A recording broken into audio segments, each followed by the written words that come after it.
I'm beyond excited to share this interview with you.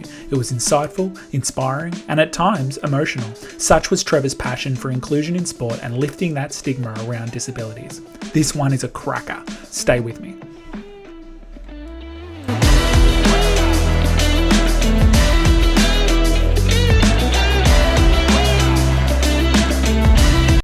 Wow, soon to be Australian Paralympian champion, Trevor Hirth. Thank you for joining us. Pleasure to be here, Brock. Soon to be a champion. I like the way you're thinking. But Tokyo 2020 or 21 will be my first Paralympics. Pretty excited about it. All going to go ahead, hopefully. Exciting times. For qualifying, Trev. That's a tremendous achievement. Thank you. Now, not the first achievement in your Paralympic career, Trev. Am I right there? You've had a bit of a rap sheet of medals and achievements across the journey.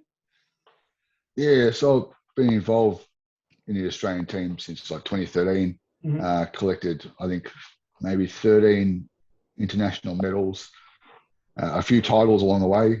Oceania title, a gold medal in Belgium, maybe a few unofficial international titles, New Zealand, Fiji. I think I've collected 6 Australian championships in singles and maybe a couple in doubles and teams, things like that. So always need some teammates to boost up those medals and the doubles. So been pretty lucky to do a lot of traveling and been quite successful. Fantastic. Well, and Tokyo is the next step. Now, it's been delayed. Obviously, it was Tokyo 2020 before the big pandemic hit. Where are we at with that, Trev? Well, I'm pretty confident it's going to go ahead. Like 99% confident. It won't be the pandemic that stops it.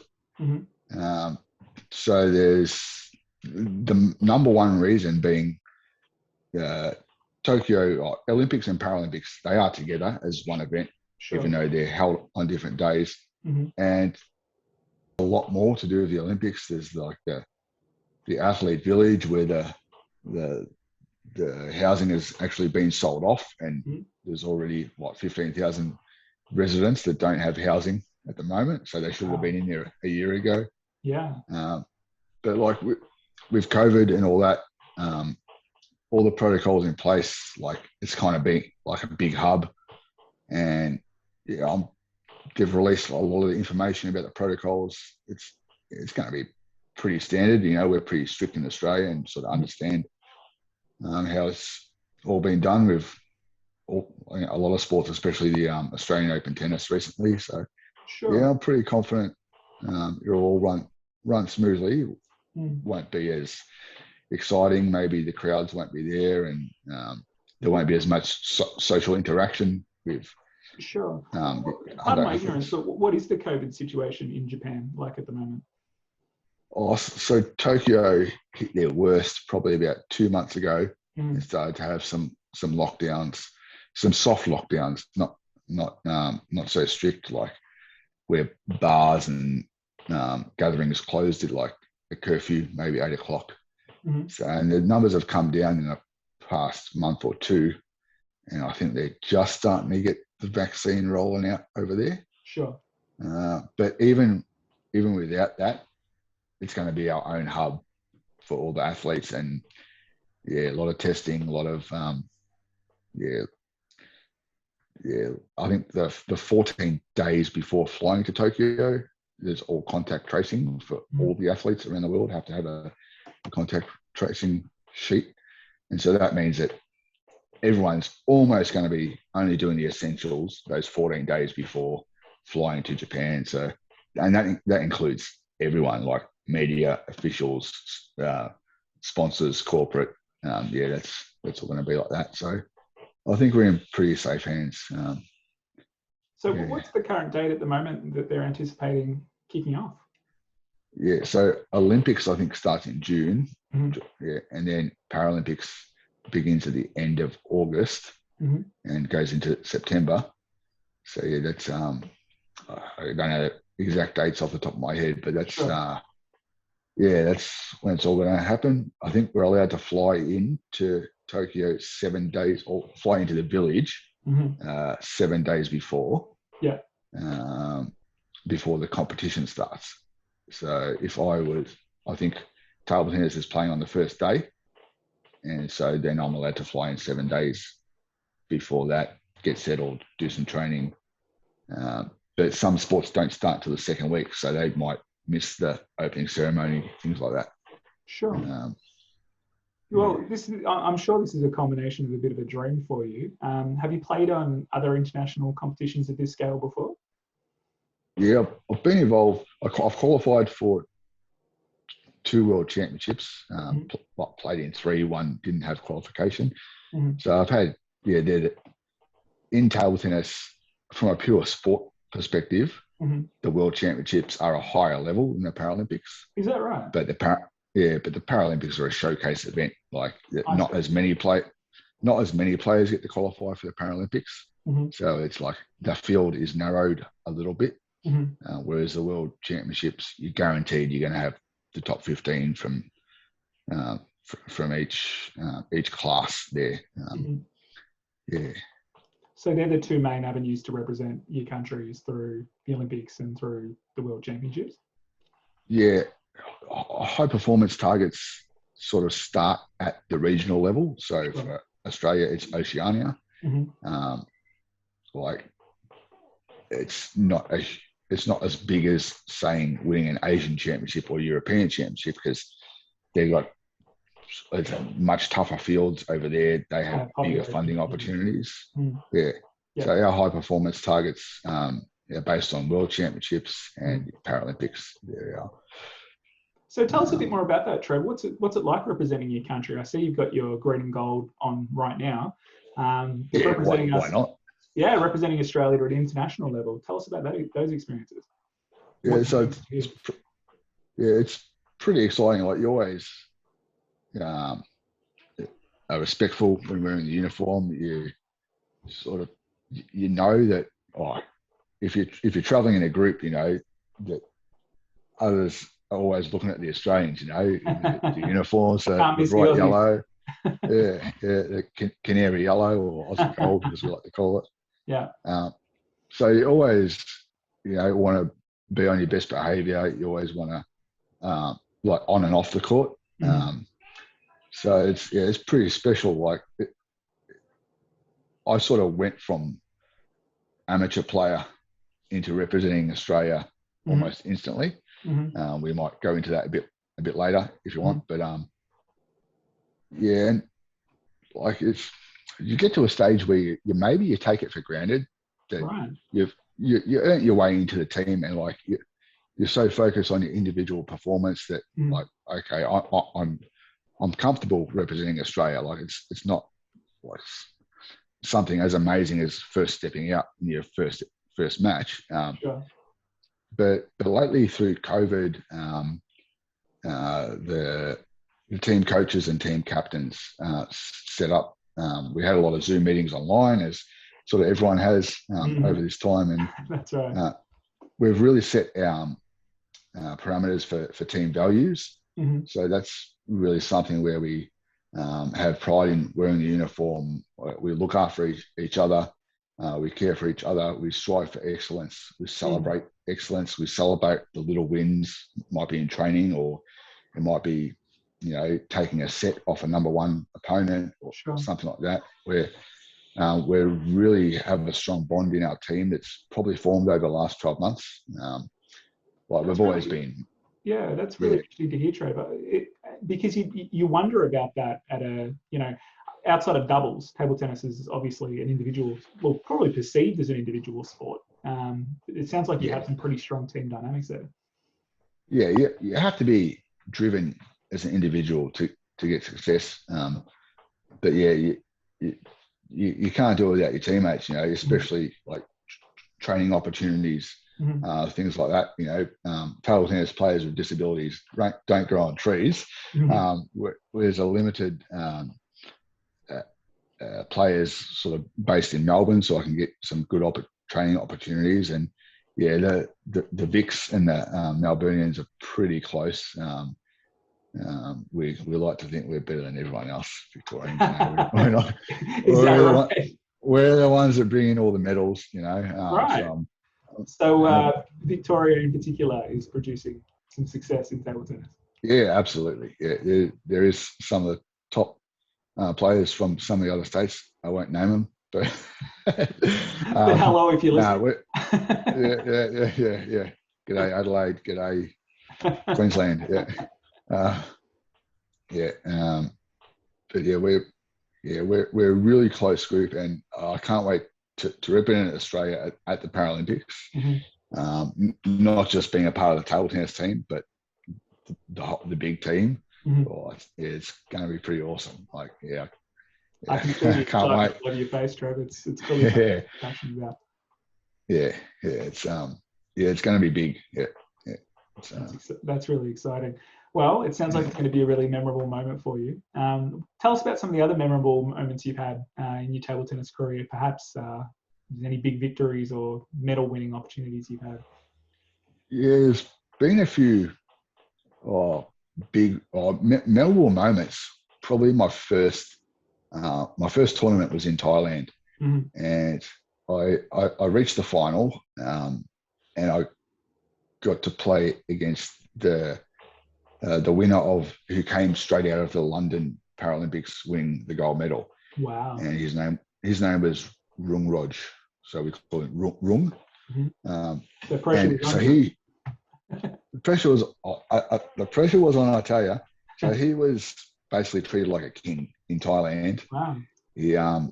He won Thailand's first ever Paralympic gold medal, and I get to the final, and there's like 3 TV stations covering it. There's a general from the army watching in the crowd. There's the CEO of Singer Beer there as well. So like I kind of didn't realize all this at the time, but the TV cameras, and so that was maybe a bit of a baptism of fire, how they call it. The TV cameras and all that, like it just appeared at the final, and it was a bit of a shock. Like I enjoyed that attention, I suppose, and great. I didn't get the win, but it's a real memorable experience. That's for sure. I reckon my best win was maybe securing the 2017 Oceania title, which was a round robin event, not a playoff in a final. So I was like, I went into there maybe a little bit underprepared. I was under a lot of pressure to win it.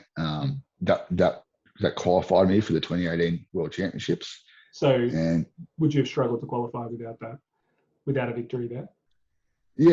I had to win that to gain direct qualification, and I did. I performed really well. Like I don't think I dropped a set, but wow, like I felt really under pressure. Like I wasn't confident. Put it that way. I didn't go in confident. I went in having a challenge.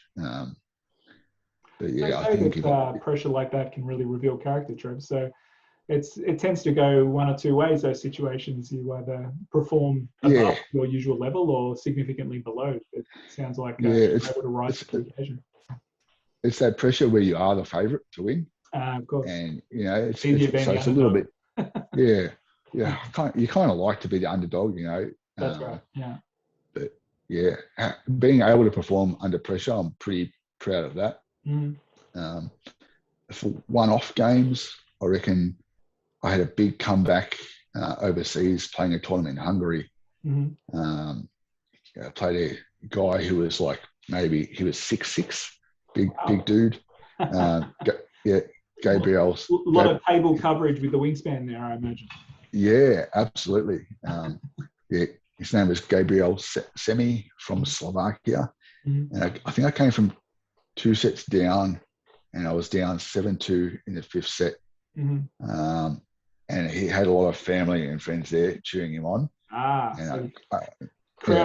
called a timeout to settle my nerves, and Wow. ended up coming back and win the game, maybe in a tie break in the fifth set. So Reminiscent of just the Australian Open, there was a moment like that with the timeout to compose herself. There was a player the other day that had that, wasn't it? yeah, there was the old tennis players with the dodgy injury timeouts. Was this an injury timeout as well, Trev? Or? No, this is a normal timeout. You're allowed to have a 1 you minute can call it timeout. timeout whenever you want, essentially. Yeah, you're allowed one per match, and I didn't have a coach. I was there traveling by myself. Had just think about the tactics. Came back and changed it a little bit, and fought back to get the win. So that was a big one. Showed some composure there. Without the coach, that can be particularly difficult. Yeah, being a self-taught player, I'm pretty confident of knowing my own abilities. Tell us more about that, Trev. You know, we've spoken about you at a world championship and an Olympic, Paralympic upcoming level. You know, where did it all begin for you? Yes. So how I started playing from a kid, my grandpa had built a table we had under the carport out at the backyard, and I would, knock about, have a bit of a hit every now and then, maybe family holidays, things like that. There's always like a rec room where they've got a ping pong table. Of course, the classic, the table tennis table is always a favourite. Yeah, that's it. You know, everyone, I'm sure, has had a go at table tennis one stage in their life. And then maybe high school or end of primary school, I started playing a club, western suburbs of Melbourne, and sort of got into like playing local comp. Started to be a representative at school level, so made the school team, did quite well. Played more comps around western suburbs of Melbourne, various different clubs, but mainly for social reasons, just to get out there, play a bit of sport, love table tennis, good camaraderie. My brother and my dad was involved in the clubs. So I did that until maybe age 27, and then took a year off because of work commitments, sort of lost interest a bit. Came back, and then I got discovered by my coach, who was a former para player.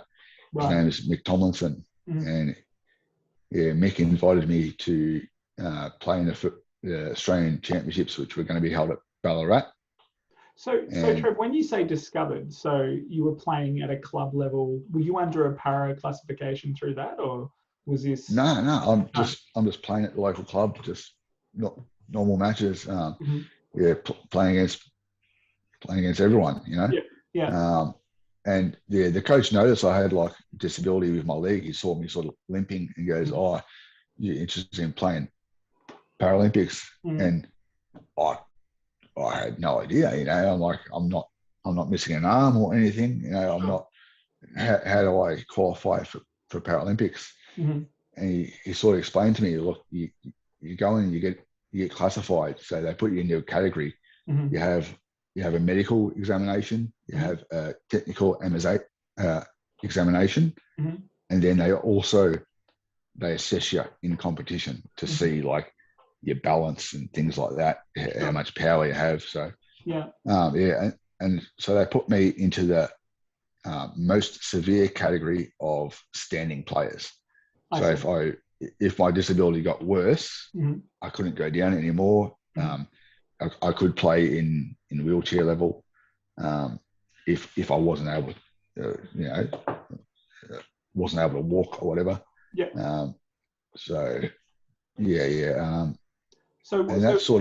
What is your disability, if you don't mind telling us? So from birth, it's a neuromuscular disorder. It's similar to cerebral palsy, where the messages from the brain don't get to the muscles. It affects all four limbs and my torso. So I've got like a bit of scoliosis in my back as well. I've got a curved spine. Like one leg is shorter than the other because of this muscle deficiency. So I walk with a limp. I don't have good strength in my hands, so I don't have good grip strength. My my thumbs, I can't give a thumbs up a little bit. Every time I give someone a thumbs up, it's like, well, what, you want a lighter? You want to smoke or something? It's might have to use a different finger, but be careful there, mate. Oh yeah. But yeah, it's it brought me into a world of learning about disability ever since joining the Australian team. Like seeing so many different athletes of all sizes, all different shapes, robotic arms, robotic legs. Wow. It's really opened my eyes. Yeah. So tell me about that. You mentioned that your classification was, the lowest level of a standing athlete in table tennis. Your competition that you would be playing against, do they have similar diagnoses as you do, or are they're different circumstances? Yeah. Or how does that work? So a lot of players would have balance and power issues. So there might, a lot of sort of medium cerebral palsy. You might have players who had polio when they were young, so they don't have use of their legs, or they have limited use of their legs. Sure. But usually it's three or more limbs affected. I see. Or really severe in the legs.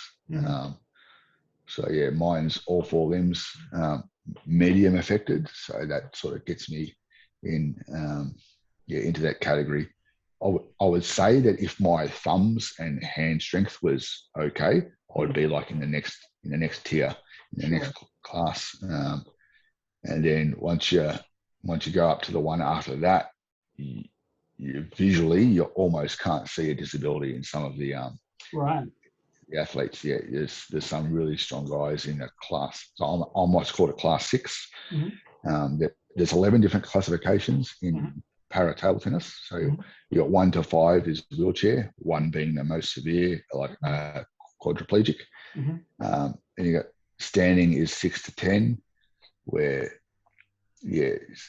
actually it goes up, where most of the 10s would be like missing one part of an arm. So it's doesn't affect table tennis too much, because you can sort of still throw the ball up with your elbow, or you can throw the ball up to serve off your racket. And then that's remarkable, really. You see wow, that's really impressive. Yeah, but you see people how they improvise, really, and they still that's right. Their passion despite the challenges. Yeah, there's even a few Paralympians that have made it into the Olympics. So we got one. Yeah, we got one in Australia, Melissa Tapper. And yes, Melissa Tapper. I remember watching her on TV a couple of years ago. Yeah. So she's the poster girl of table tennis Australia. Is that right? She's an absolute worldwide star. She's a legend, a good mate of mine. And there's also her biggest rival is Natalia Partyka from Poland, who is actually like multiple Paralympic gold medalist, and also top 50 in the world in Olympics. So she's a star as well. That's interesting that you have athletes that are able to compete under the two different classifications, the Paralympics and the Olympics. In your particular situation, when you were competing without the classification, what were some of the challenges you faced? So I wouldn't say too many, because I just played for fun. Sure. I played at the social club. Like I knew that I wasn't physically capable of being some of the top guys. So I suppose that can be a little bit of a downer sometimes. But I always, relished the challenge. Played for fun. It was a real social thing. I reckon I actually struggled to get into that high performance sort of mindset from just wanting to just go down to the club and have a hit after work to all of a sudden it's kind of like my job to go out and win matches. But it's interesting, you see that with professional athletes at times, don't you? That they say that perhaps they're not in love with the sport, or that they're it sort of changes the dynamic. You hear that a hobby and becomes a profession. The job.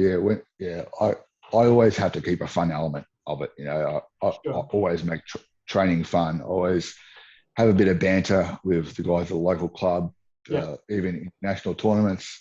Yeah, I'm pretty much a lot of my rivals. We're also friends, we Sure. talk off the table, and Yeah. it's always fun. But Well, I think you find that in a lot yeah, of sports as well, don't you, Trev? It's your combatants on the court or on the pitch or whatever it may be. But yeah, once that game's over, yeah. I guess There's a that's the Olympic spirit, really, isn't it? That's what it's really about. yeah, exactly right. There's a lot of camaraderie amongst sportsmen and women across the world, in particular sports. So yeah, it's a respect thing as well. There's that people have worked hard to get where they are. So there's the odd little spark of hate here and there. Sure. Yeah. There is some good rivals, across the world, especially when you get down to those medal contention matches. It's Yeah. can get a bit No fiery. friendships anymore. Yeah, that's it. You're That's fighting it. for a Yeah, spot on the podium. Yeah, absolutely. that's it. You got to be there and want to win. Yeah, Absolutely. You mentioned before that it was sort of later in your 20s that you found out about the para world, if that makes sense. Tell us a little bit more about that. What sort of other roles are there around Paralympians and the para sports in general? This is obviously a career-based channel that we have here. So very curious to see what kind of support roles perhaps around the Paralympians do you find? yeah. So the whole Paralympic movement is a humanitarian movement. Yeah. A lot of the organisations align themselves around the United Nations Sustainable Development Goals, and Sure. the International Paralympic Committee is one of them. So there's always lots of projects going on about social inclusion, gender equality, equal opportunity, sort of health goals, education goals. There's a lot of aspects involved when you look at the whole Paralympic movement. I'm pretty fortunate I've been involved in a few projects throughout Oceania and Asia to sort of support development communities through the love of table tennis. Right. So we had a project in Fiji where we sort of all came together. It was like the first ever Oceania development camp for table tennis. And, in certain countries, disability is really, really hidden away. Is that right?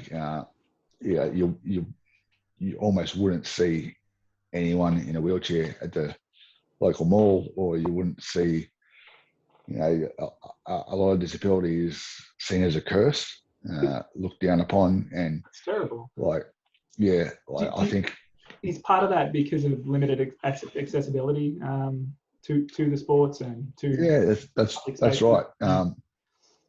It's a stigma that's attached to disability that people think that you can't work, that people think that you can't be educated, that people maybe think that you're useless to society. It's simply not true. You look around the world, there's amazing people with disability. Just look at Stephen Hawking, for example. Absolutely. Absolute genius. So it sounds to me, Trev, that the role of the Paralympics and the para sports in general is really part of a larger role that you mentioned. The UN really trying to bring down barriers to get more people represented in different activities. That's actually what the project I was involved in. It's called Smash Down Barriers. There you go. Didn't know that. Sounds like a good name. I've been it's been really amazing to witness some of these guys, some of the players at that first Oceania development camp from many countries in the Pacific, who were almost getting out of their house for the first time in a while. Like they hadn't, they were kept at home by their families, by their villages, by their communities, From a and they didn't. place of like to protect them. Is that the sort of the Yeah, logic that goes yeah, along with it? because they're looked down upon, and it's seen as you've done something bad in your life, so this is what you deserve. Yeah, Really? that's Horrible. like it. I won't name the country, but one of the countries in the 80s, an Australian woman went there to set up a disability school. And the prime minister or the leader of that country said, "No, we don't have people with disability here. That's a European thing." Yeah, and it wasn't What until could possibly be meant by that? that's exactly what he meant. He says, "Oh, we don't have them there," and obviously they were hidden away where some people, their families would not let that person live in their house. They had to live in a shed with animals and things like that. Yeah, That's absolutely yeah, disgusting. And yeah. I'm glad we've moved a long way from that now. And certainly Yeah, the world's moved on. The Yeah. world's moved on, but not to the level where we see it in Australia. Yeah, there is some other development countries around the world, even some of the top countries around the world. You would see that, like, disability is still frowned upon. People aren't educated. People aren't sure. But yes, so going back to that first development camp where I met some people who were maybe not in rehab from accidents or injury, but maybe coming out of it and fit and willing to play table tennis, and to see them grow, become established players in their countries, and then become leaders, become coaches, and then start doing community work. I got. We're just talking about it.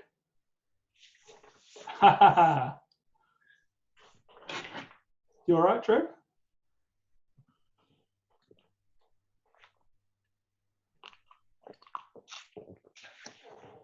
Yeah, as you can see, yeah. Bit of emotion. Yeah.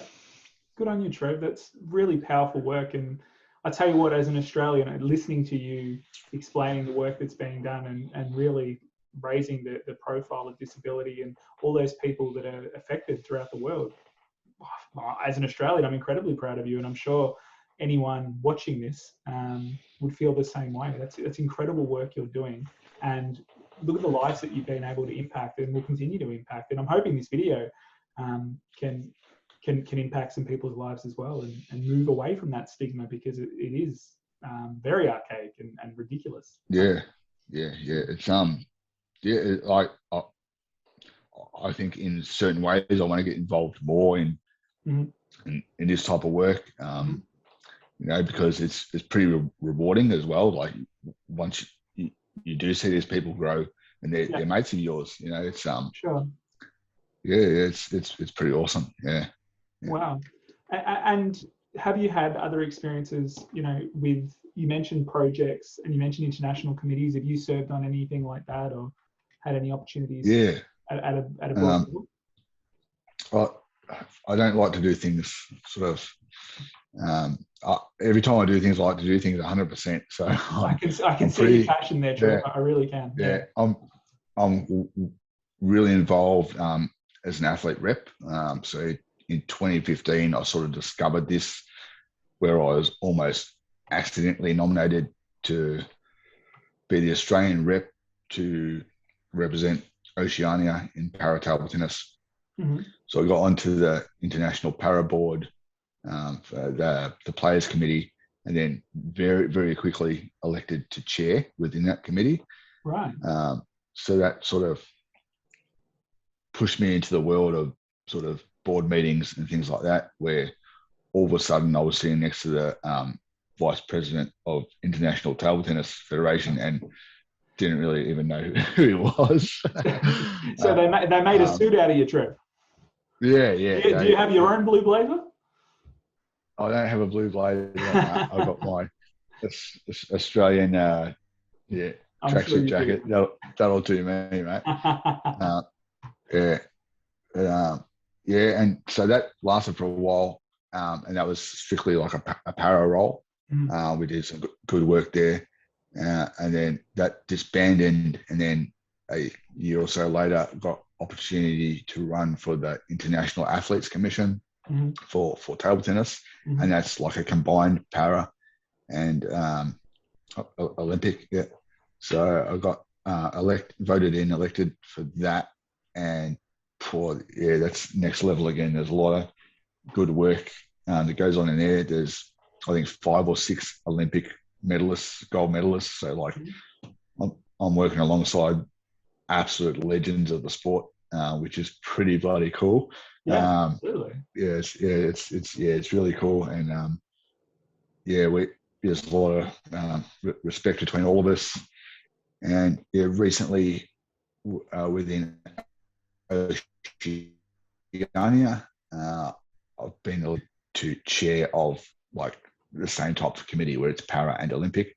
I've been elected as chair for ITTF Oceania. So I like to look after my region where I've done some of this development work, because I think that's probably what I'm most passionate about. That's the Oceania region, because we're only a new region. Before we were Oceania and Asia. Sure. And now we've broken away. We've sort of got our own pathways for World Championships and Paralympics. So it's there's a lot of work to be done. Place a bit of a focus on some of those specific island nations, as you were mentioning before, which would otherwise get lost in the shuffle of the Asian classification. Being able to, there's been some really good funding projects come from like that, the UN and the ITTF Foundation, the Smashdown Barriers Project, ITTF Oceania. So there is a lot of funding going in. There's the right people involved to get it all set up, and then now we're finding more people in these countries that are willing to do the work and get the ball rolling. So that's sort of where we're at, where we're now finding people in the remote islands like Tonga, Samoa, Cook Islands, Tahiti, Fiji, Solomon Islands. They're all doing a lot of good table tennis development work there, and helping improve people's lives. It's most important. Yeah, that's fantastic. I'm still learning about the ins and outs of para sport and how it compares to, like your Olympic sport or whatever that may be. Yeah. What's the distinction between, I mean, you've spoken a fair bit about inclusion and participation and removing that stigma from, that sad stigma from some of the countries that still hold disability in that mindset. How do you balance between, the idea of a high performance culture and meeting those inclusion goals and making sure that it is representative of people of different countries? So you would say that para sport across the board at the Paralympics is almost strictly high performance. Okay. There's no one who's there who doesn't deserve to be there, who doesn't work hard, who isn't a professional. Everyone's busting their gut to try and qualify for the Paralympics. Sure. They're supported by their countries. There is some kind of funding structure, and nobody walks into the Paralympics, I'll tell you. Yeah. And para sport in general, you kind of have a mixture of participation because not everyone's going to meet high performance targets. But, of course, yes. But sport's going to get you out and about. It's going to get you active. You're going to feel healthy. You're going to feel good. And you're going to make friends. It's pretty awesome. That you can actually find that level playing field to compete at. And for most of my life, I didn't really know about this or know I was able to play para sport. Yeah. You were too busy creaming the competition without the classification, huh? Yeah, I was. I was happy to beat the bloke at the local club, and then have a beer and a biscuit afterwards. It's that's how it worked. Cup of tea and coffee after the game. That's how it was. Absolutely. So what would you say some of the challenges that, and I'm wondering about some of the funding that can go along for para athletes. I can imagine it's not cheap to travel around the world and to maintain a professional training regime. How does that work for a Paralympian or a para athlete, I should say? Yeah, I'd say like it's pretty similar to sports in general, where a lot of athletes wanting to be professional do have to pay out of their own pocket around the world. Yeah. If you want to make it to the big time, you sort of got to do the hard yards. It's very tough to find sponsors. It's the like government funding structures differ all around the world. So like maybe in Australia, swimming, cycling, athletics would have a high amount of funding. Table tennis is a pretty minor sport in Australia, so we don't have access to too much funding. Some governments around the world would support participation numbers, whereas some would support the high performance targets. I suppose if I do like raise my own personal game to a higher level, achieve a higher world ranking, then I can hit those targets and get more funding. Bit of pressure on you there, Joe. Yeah. But like, yes, some countries around the world have, like full-on programs where all your living expenses are paid for, your housing, your travel, or your competitions. I would say in table tennis, there's maybe 10 to 20% that are like that are fully funded, earn a living from table tennis, like not through sponsors, through government grants and stuff, and the funding throughout the table tennis federation of each of those countries. But not a lot of countries would have that in. So a lot of people have big sponsors. They do. Some of the guys I know, they've done their own car washing to raise money, things like that. So just got the hustle on, hey? if there's a will, there's a way, mate. You got to chase your dreams, really. At the end of the day, that's about really finding your why, as we say, Brock Wilson Blueprint. I suppose it's interesting you raised before that there's lots of different role models in the para sports industry. You sort of said that you played alongside Melissa Tapper and some of those international competitions and different things that you saw. Who are the ones we should look out for, Trev? What are the real superstars in the para sports that we should keep our eye on? Yeah, so I never really grew up having Paralympians as my heroes or anything, but I'm sure there are a lot of young people out there with disability who do look up to heroes like sort of Kurt Fernley or Dylan Alcott, Louise Savage, Melissa Tapper. Some of the ones that I follow closely are paracyclist Carol Cook, originally from Canada, and competes for Australia. Absolute legend. We snuck her in, did we? I think she's snuck in her own accord, right? So, absolute legend. Kurt Fernley, of course, wheelchair marathon racer. Another teammate of mine, Danny DeToro, who has switched from tennis, wheelchair tennis, to I think 5 times Paralympian at wheelchair tennis. Wow. Former world number 1. And now in table tennis. There's some transferable skills there, Trev. Yeah. It's tougher than you'd think from tennis to table tennis. But Danny is now lining up her 7th Paralympics, I think, and heading to Tokyo as the Paralympic captain of the whole team. You got Melissa, of course, I spoke about, and I think the other captain, and this guy is an absolute warrior, Riley Batt from wheelchair rugby. Rugby. Wow. Wheelchair rugby type. Riley Batt training camp accident into YouTube, and you'll be blown away. And then some of my direct competitors that I look up to, in table tennis. There's an amazing guy, David Weatherall from England, from Great Britain. He pulled off a miraculous shot in the 2012 London Paralympics. He uses crutches for mobility. He's just sort of dived and hit this miraculous shot that went viral around the world. Is this findable on YouTube? Can we pull this one? Oh, absolutely. Yeah, right. David I might Weatherall. have a look in the link below. I might. There you go. Absolutely. But he's a fitness fanatic.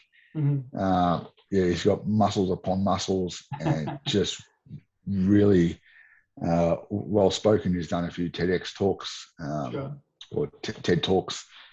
He's really inspirational, really outspoken about inclusion. And Natalia Partyka from Poland, who's just a prime example of what you can achieve in the world of sport, even if you have a disability. So, ultimate professional. And there really should be more of a spotlight on these role models because we know that you need something to model yourself after. And if you are a young person with a disability, or potentially thinking that your options in sport are limited, well, that's not always the case. You may have a Trevor Hirth type story where you play something recreationally within your bounds of your disability, and yet if you were actually playing against people with the same classification, you might be an Australian champion actually as well. So like this, it's not uncommon because people acquire injuries, and that can lead them to parasport.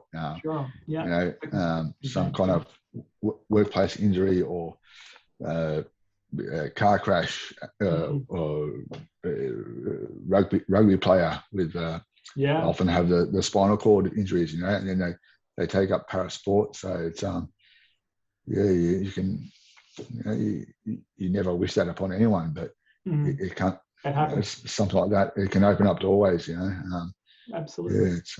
So what would your advice be, Trev, for someone who was looking to get into parasport? It's I think it's the same as anyone wanting to get into sports. You got to have a passion for it,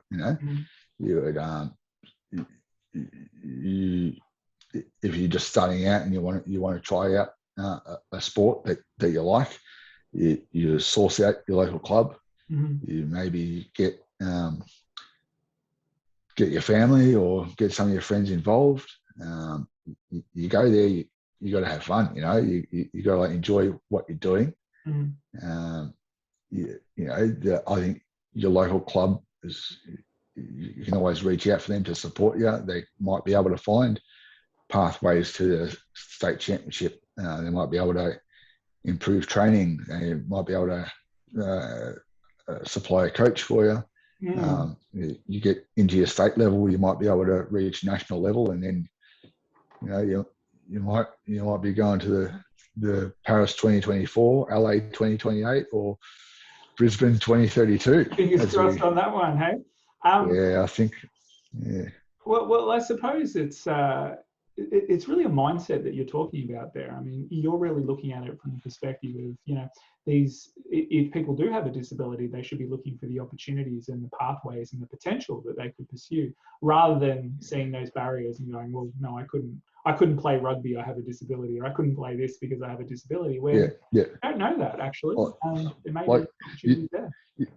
Like the Paralympics is going to be on this year, and it's a big 2-week event, but there's also so much more than just the Paralympic sports out there. There's in Victoria, we have a balloon football league, which is for people. It's people with severe complex disabilities. Wow. And predominantly wheelchair users, and they'll have an assistant to push them around on the field, which is on a basketball court, or maybe 2 basketball courts together. And it's like a modified version of AFL, Aussie rules. Wow. That sounds fascinating. I we'll have to have a look at a clip of that here as well, I think.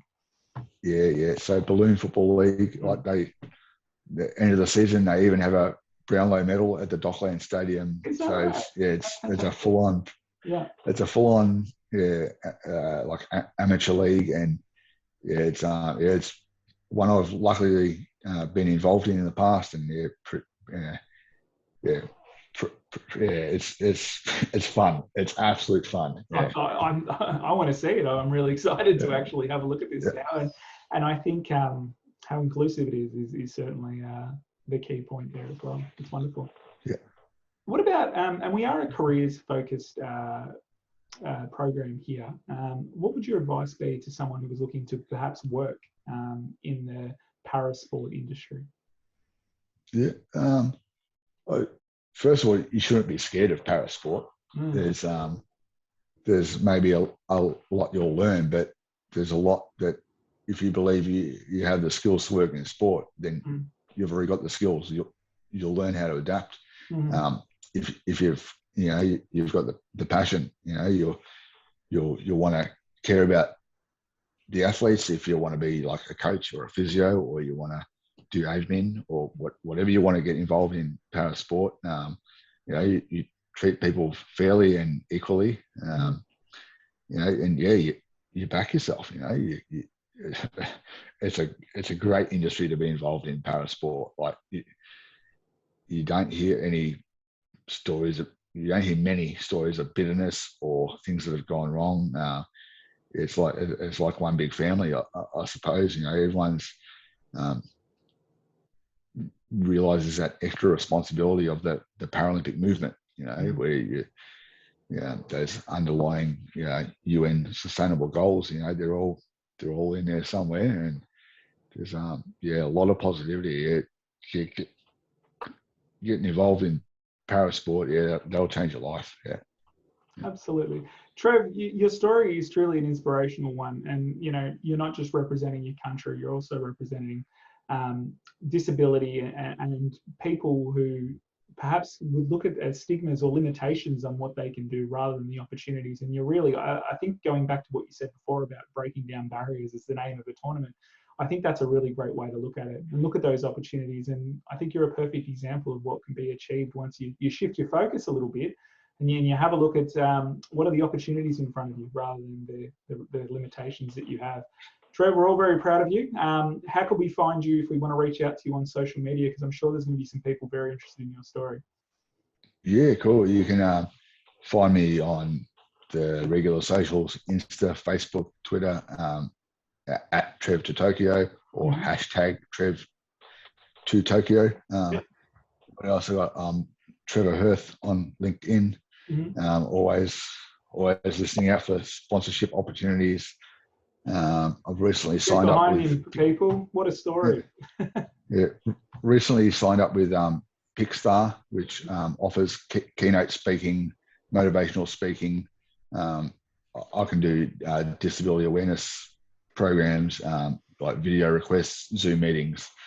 So that's Trevor Hirth on Pickstar. I think it's a company run by Matthew Pavlich, former AFL footballer. Yeah. You'll have these details up in front of you at the moment.